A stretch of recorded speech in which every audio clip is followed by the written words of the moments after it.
마태복음 13장 우리가 마지막을 우리가 남겨두고 있습니다. 예수님께서 그 제자들을 가르치시죠. 그런데 그 제자들을 가르치시는데 바로 천국이 안식을 누리는 것이다 라고 예수님께서는 전체적인 하나님의 나라를 가르쳐 주십니다.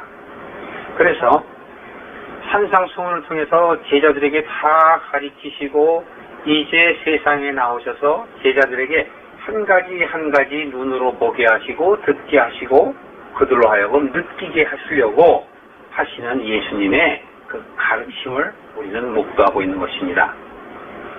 이제 12장을 통해서 안식이 무엇이냐, 그 안식의 의미에 대해서 우리에게 말씀을 해주셨고요. 그 다음에 안식을 사는 삶은 우리가 어떻게 사는 삶이 안식을 누리는 삶인가 하는 것들에 대해서 알려주셨습니다. 그 다음에 13장에 가서는 바로 그러한 안식을 누리는 사람의 삶으로서는 바로 우리가 좋은 밭이 되어야 하겠다라는 것을 알려주시고, 또 그 좋은 밭에 악한 씨를 심어서는 안 되고 좋은 씨를 심어야 된다라는 것이 바로 13장의 내용인 것을 여러분들이 알고 계실 것입니다. 따라서 우리의 마음이 옥토가 되는 것, 그것이 중요하고요. 우리 마음에 하나님의 말씀을 심기는데 그 말씀은 세상 것이 아닌 바로 하나님의 말씀이 바로 좋은 씨라는 것을 우리에게 알려주셨지요. 그래서 그 천국이라는 것이 바로 무엇이냐라는 것을 누룩에 비교해서 말씀해 주셨고, 또 겨자씨에 대해서 비유로 말씀을 해줬습니다. 그리고 또 진주, 보화, 그물, 이러한 여러 가지 비유로 제자들에게 다 가르쳐 주신 후에 바로 천국이 이와 같은 것이란다 하고 알려주시지요.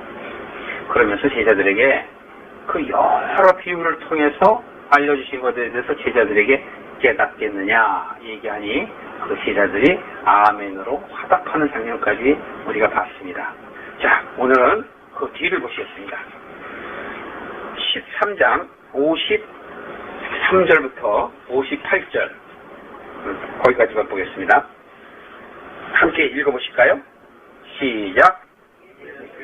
모든 비유로 마치신 후에 거기를 떠나서 고향으로 돌아가사 저희 회당에서 가르치시니 저희가 놀라 가로되 이 사람의 이 지혜와 이런 능력이 어디서 났느냐, 이는 그 목수의 아들이 아니냐, 그 모친은 마리아, 그 형제들은 야고보, 요셉, 시몬, 유다라 하지 아니하느냐, 그 너희들은 다 우리와 함께 있지 아니하느냐. 그런즉 이 사람의 이 모든 것이 어디서 났느냐 하고 예수를 대척한지라 예수께서 저희에게 말씀하시되 선지자가 자기 고향과 자기 집 외에서는 존경을 갖지 아니하는 없느니라 하시고 저희의 믿지 않음을 인하여 거기서 많은 능력을 행치 아니하시니라. 자, 좋은 시와 좋은 밭을 얘기하시고 왜 요 사이에 14장으로 넘어가는 요 사이에 요 말씀이 끼어 있을까라고 저는 생각을 한번 해봤습니다. 그런데 맨 마지막 절을 보니까 저희의 믿지 않음을 인하여 거기서 예수님께서 많은 능력을 행치 아니하시더라 그런 것입니다. 자, 그렇죠? 우리가 좋은 밭이 되지 않으면 하나님께서는 우리에게 그 말씀이신 씨를 우리에게 심어 주실 수가 없는 것이에요. 다시 말하면 우리가 육적인 생각으로 가득하면 성령이 역사하실 수가 없는 것이에요. 그래서 창세기에도 보면 하나님께서 모든 일들을 6일 동안에 다 이루시고 제7일째 안식하셨지 않습니까? 그럼 창세기 2장 3절부터는 예수님이 사역하시는 거예요. 그래서 창세기 11장까지 예수님이 사역하고 창세기 12장에 가면 우리의 대표인 아브라함이 받아드는 거예요. 그래서 예수님께서 아브라함 이전에 다 사역을 다 마쳐요. 그것이 바로 우리에게 하나가 되는 것이고 나머지 아브라함부터 창세기 50장까지의 그 가는 사역은 바로 우리 사람의 사역이에요. 그게 반이 가는 거예요. 그래서 이게 전체 그림이에요. 그림. 창세기 전체가 바로 하나가 되는 거예요. 그런데 누구와 하나가 되느냐? 우리가 그리스도와 하나가 되는 것이에요. 그래서 그리스도께서 먼저 보여주시고 그 다음에 우리가 뒤따라가는 거죠. 그래서 하나가 되는 것이 바로 그리스도의 하나가 되고 하나님 안에 하나가 되는 것입니다. 우리는 성경을 볼 때 전체적인 숲을 보고 그 안에 내용을 보면 너무너무 은혜가 돼요. 감사한 거예요. 어느 한 자리에도 그것이 소홀함이 없다는 것이 분명하다는 것을 느낄 수 있는 것이죠. 지금 예수님께서는 제자들에게 많은 비유를 통해서 알게 하시고 그것을 떠나시죠.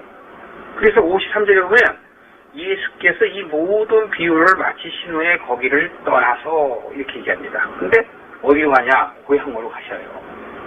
고향으로. 자, 근데 이 고향에 가서 예수님이 대접을 받습니까? 못 받습니까? 못 받죠.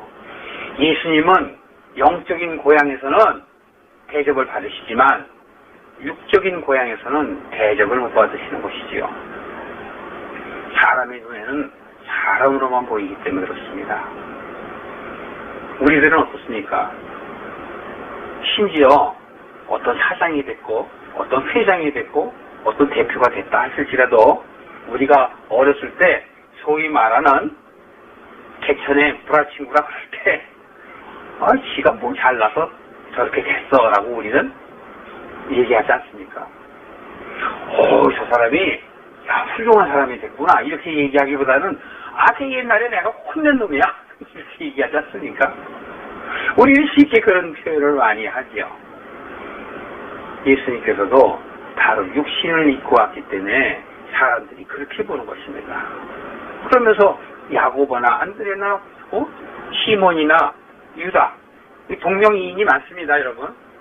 특히 유다라는 이름, 시몬 이런 이름은 굉장히 많아요.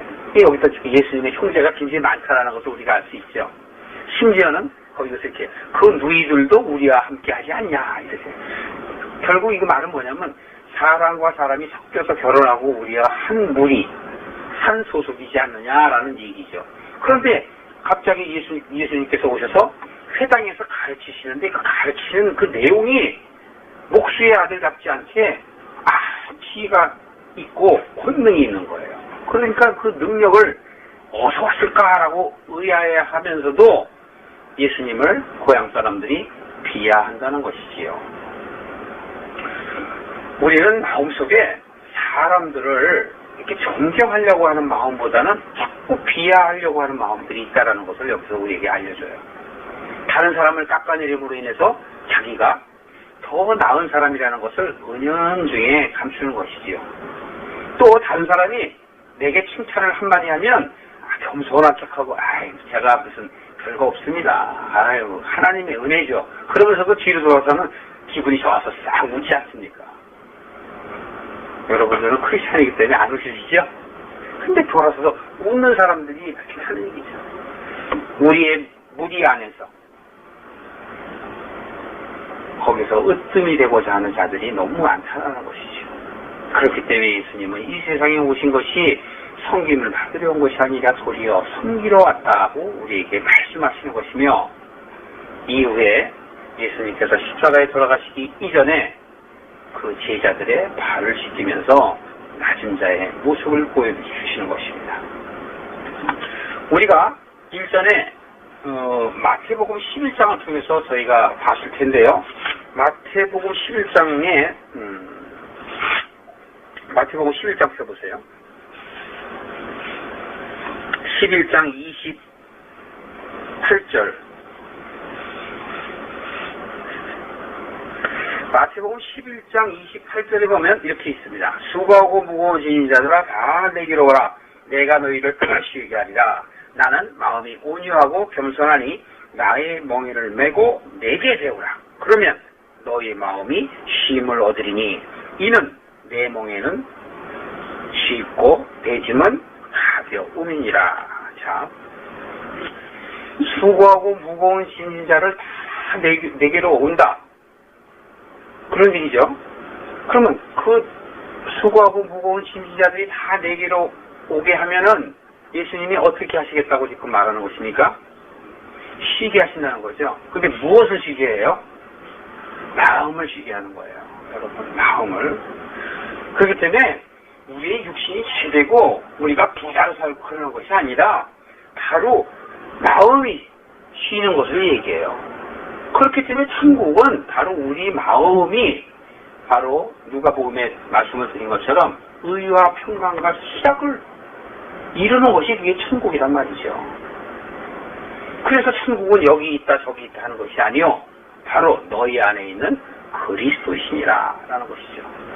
우리 마음이 그리스도가 되면, 그리스도와 같아지면 우리는 천국을 이루는 것이에요. 그래서 여기서 마음의 힘을 얻게 하겠다라는 것이지 돈을 많이 벌게 하고 그렇게 하겠다 그런 얘기가 아니란 말이죠. 그런데 29절에 보면 예수님은 어떻다고 얘기하세요? 마음이 온유하고 겸손하다. 자, 여러분, 우리가 그러면 어떻게 되겠습니까? 그리스도를 본받으려면 우리가 온유해져야 되고 겸손해져야 돼요. 근데 여기서 얘기하는 온유는 바로 사람들과의 관계에서의 온유를 얘기합니다. 그 사람들 관계에서 온유해야 돼요. 성질 난다고, 자기가 화가 난다고, 불의하다고 막 싸우면 안 돼요. 교회 안에서 분란이 있으면 안 되지만 교회 밖에서도 마찬가지입니다. 그런데 첫 번째는 교회 안에서예요. 교회 안에서 분란이 없어야 돼요. 분란이 있고 교회가 싸움을 한다면 그 교회에서 떠나야 됩니다. 예수님께서 피하라고 그랬단 말이에요. 더러운 무리에 있지 말라고 그랬단 말이에요. 거룩한 자들은 더러운 곳에 있으면 안 되기 때문에 피해야 돼요. 교회 안에서 싸우는데도 끝까지 거기서 붙어있는 사람은 그건 교만이에요. 자기는 스스로 모든 걸 이겨낼 수 있다. 능력 주시는 자 안에서 뭐 한다고요? 등치 못할 일이 없다. 그래서 말씀을 잘 못하고 능력 주시는 자 안에서 하지 못할 일이 있다라는 것은 자기 자신이 정말 어려운데 처해보고 가난에 처해보기도 하고 또 부유해보기도 하고 모든 환경과 이런 것들을 어려운 역경들을 다 통해서 연단이 된 사람을 얘기하는 거예요. 연단이 되어서 내게 어려운 일이 오든 기쁜 일이 오든 나는 요동하지 않겠다. 그런 거거든요. 그렇게 해서 단련된 사람에게만 해당되는 말씀이지 누구에게나 해당되는 말씀이 아니라는 얘기죠. 그래서 너희들은 모든 환난과 곤란이나 여러 가지 역경이 올 때 넉넉히 이길 수 있는 기쁨을 갖고 그 환난을 이겨내라라는 것이죠. 참고 인내하는 자에게 바로 바울과 같이 모든 일들에 있어서 능치 못할 일이 없다라는 것이죠. 그것은 무슨 얘기냐? 우리의 마음을 다스릴 수 있다라는 얘기고, 내 원수가 내 발등상이 되기까지 하는 말도 동일한 얘기예요. 원수는 뭡니까? 우리를 유혹하는, 우리를 넘어뜨리려는 사단 아니겠습니까? 그 사단의 괴계를 내가 발등상으로 찍어 누를 수 있을 그때까지. 그런 얘기예요. 예수님께서는 이 제자들에게 자기 고향에 가서 사람들이 하는 모습을 보여주십니다. 예수님이 태어난 곳에 가서 사람들이 내게 행하는 것들을 봐라. 그러면서 제자들에게 주는 의미는 무엇일까요? 바로 온유하라 라는 것이지요. 온유하라. 또 하나는 겸손. 그 겸손인데 그 겸손은 하나님 앞에서 겸손하라는 것입니다. 하나님의 이름을 망령되이 부르지 말라는 것이고, 겸손하라는 것은 하나님의 뜻에 맞지 않는 것들을 구하고 찾고 두드리지 말라는 거예요.